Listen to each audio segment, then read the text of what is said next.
Welcome to Baraton TV, here and hereafter. Once again, we have Pastor Mackenzie with us. Welcome. Welcome, sir. Thank you so much. Happy to see you today. Same here. Same here. We want to once again just understand you, understand your ministry, and in the process get everybody to learn a few things, to take home. Thank you, sir. Tell me something about your early days in ministry compared to now. What differences are you seeing? Great question. The early days, you are excited to finish the work. You get in. You're not thinking long term. You are just where you are. And now I think the other thing that has really changed is the confidence. The confidence in visioning as to where do I want to go in ministry wise, and what's my niche? What do I bring to the table? What do I contribute? So the earlier days, most things were done accidentally.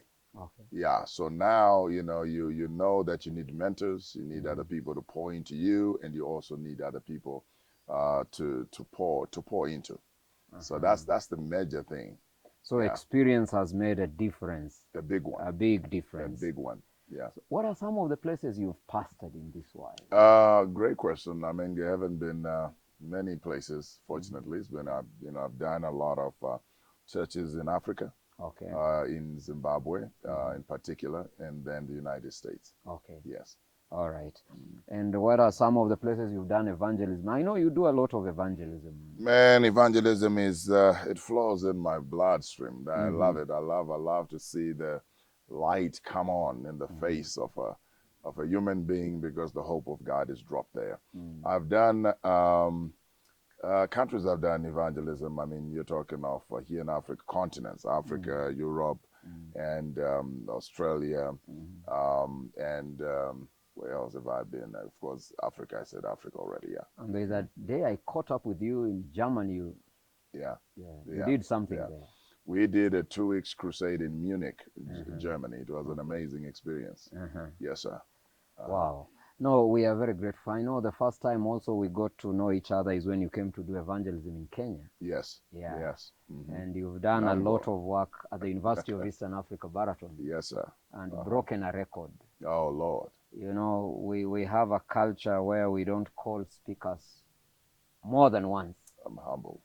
And you are with us for the 4th time. Yes, sir. We want to thank God for your gifting. Thank God. Now, I just want to know, I know you've done a lot of work in evangelism. What are some of the principles we can learn? There are new evangelists, there are evangelists who are not achieving much, and they just want to know, how do you succeed, particularly considering that evangelism in America, where you are, evangelism in Africa, where you've been, evangelism in Australia, in Europe, may not be the same. But what are some of the principles we can carry? Okay. Yeah. What I've learned, Elder, is that as much as places may be different, the human heart's need is still the same. The same. Yeah, there's a question of relevancy.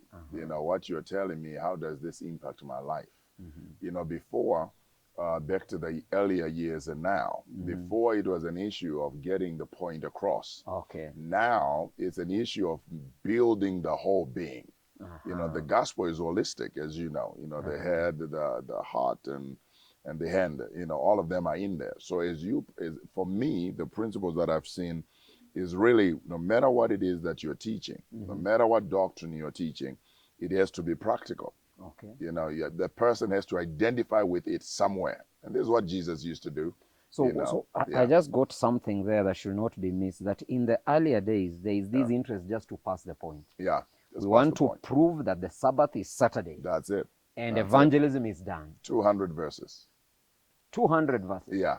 Genesis chapter 2. Yeah. Exodus chapter 20. All the way. Isaiah 58. All the way. Ezekiel chapter 20, Yes, 12. sir. And Yes, sir. you keep going. Then when you are through, you say you have done the will of God. Right. Whatever happened to them, I did my job. Whether the people have understood, whether they like it, you don't care. You have done the will of God. Yeah. But now it's more deliberate to discover that while the person needs to understand the Sabbath, Right.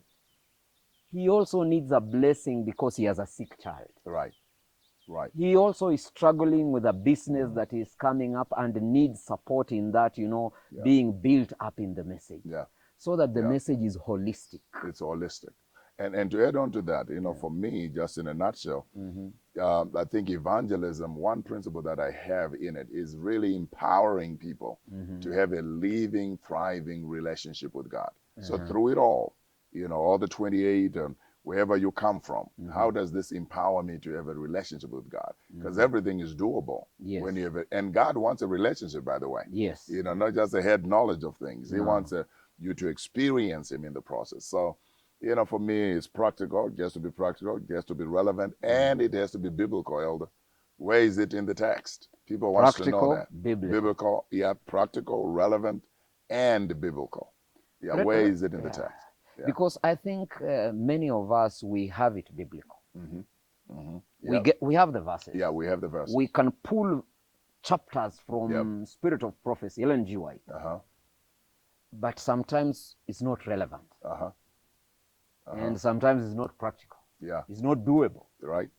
And so there should be a mixture of all these. And, you know, missing that one little piece of it is what they say, you know, when you say H2O, we know that's water. Yes. But if you say HO, because you missed the two, that's a dangerous gas. It'll take you out. Yeah. So that one element of it, of saying, yeah, I hear what you're saying, but how does this thing apply in my life? Or how can I, you know, put it in my life? So at the end of the day, the gospel changes people's lives. It makes their lives better here and now whilst they're focusing on the coming. So it's a different approach now. And you notice in Europe, when you use those principles, you can go anywhere and you'll meet the human heart. Thank you so much.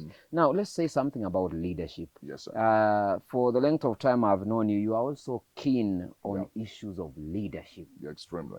And I also think leadership is critical. It is. Organizations rise and fall by leadership. Yeah, yeah. What are some of the few principles of leadership that we can share with our viewers today, just to keep in mind that if you are a leader anywhere, in a church or outside, what are some of these few principles that you need to keep in mind? You know, I get really, really moved when I think of leadership, because when you look through Scripture, there's one thing you discover, that God literally respects the leaders, sometimes more than we do. That's why God restores them, does not discard them, because the investment in a leader, I truly believe, Doc, that, you know, great leadership changes everything.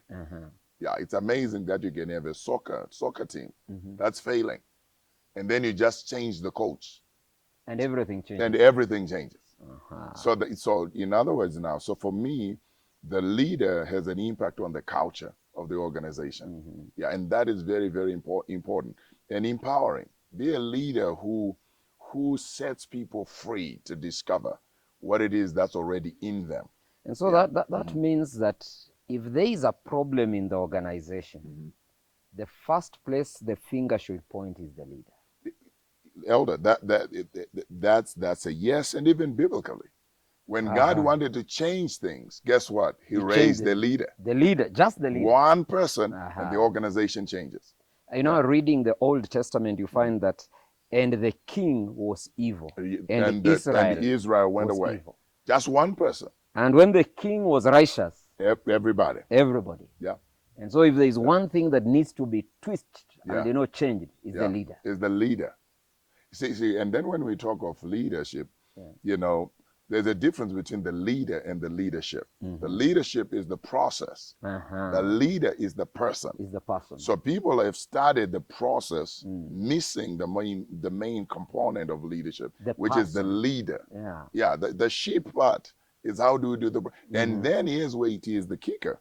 The leadership always reflects on the identity of the leader. Yeah, so the values of the leader impacts the other side. That's why when the king had this kind of values, the sheep went this way. Yeah. And that's why I get excited about it. The Bible is keen also on listing the qualities of a leader, the elder, the deacon, you know. The rest of the members, not much, but the leader. Yeah, the leader. We don't have a chapter on membership. Yes. The members must not quarrel all the, you know, but when it comes to the leader, because by beholding. Yes. And here's the other thing, Elder, that is very important. The people you lead will learn fast of your weaknesses than your strengths. Uh-huh. Yeah, because by just beholding you. So the leader, the being, the person, man, I'm into this identity leadership. Wow. Yeah, you give what you are as a leader. So feed on you, and so then the rest will follow. That means the leaders must work on themselves. Must work on yourself. Don't be too busy. Yes. That self-management, yeah, falls apart. Because you got to lead you yes, before you lead somebody else. And so it is wrong when sometimes we go and say, oh, this congregation is bad. Yeah. Nobody can pastor this congregation. The problem is you. It's you. At It some cannot point, be the congregation. At some You are point, the problem. You need to own it. Yes. Yeah, if you cannot own it, then you are not going to influence it. Yeah. Yeah, the good, the bad, the ugly. You can't be selective. And as a leader, you are called to solve a problem. Yes. So if they are bad, guess who the solution to their badness is?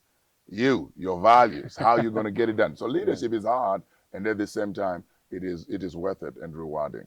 Wow. You've written several books. Yes, Could sir. I know some of them and maybe say something? I know there is one, Radical Release. Yeah.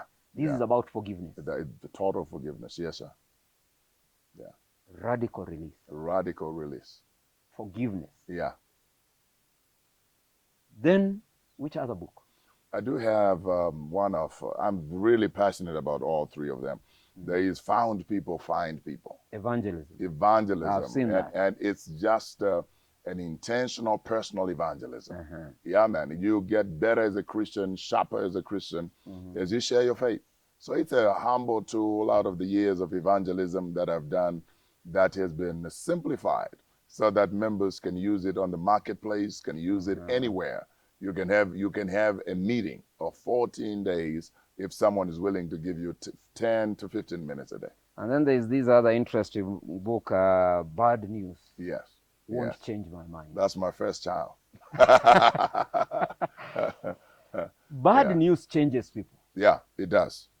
But now the book says bad news won't change my mind. Yes, sir. Because you can't avoid bad news. No, you can't. It comes without being invited. And the more productive, competent you become, yes, the more bad news becomes your partner. And so bad news will always come. Will always come. If you learn to rise above the bad news, you make it. You can't control bad news. But you can control your response. Your mind, yeah. Wow. Yeah. Oh, thank you so much. So Bad News is a practical, inspirational, motivational book. And then Radical Release is literally a subject that you're dealing with. In knowing that you can, here's what I believe. There's a philosophy for the book. You can forgive everyone for everything, every time, when you know better. Because it's for you. You don't forgive for anybody else. You forgive for you. For yourself. Yeah. And you don't need somebody else. Jesus said, Father, forgive them. And nobody had said, I'm sorry. Yeah. And so that's the joy of this simple gifts to the world. Thank you so much. What's your parting shot to our viewers, Baraton TV? I'm so excited and looking forward to the future of this empowerment ministry that we have. Amen. And God has so much more for you. Somebody once said the best is yet to come. And I'm really excited about where we're going and excited about your life, because Baraton TV is out here to invest in you. You are the reason we exist. Write us, email us, just for encouragement or questions. But we are here to just join your already moving life, to just make it brighter and better. God bless you as you keep watching Baraton TV. Thank you so much. Baraton TV, here and hereafter.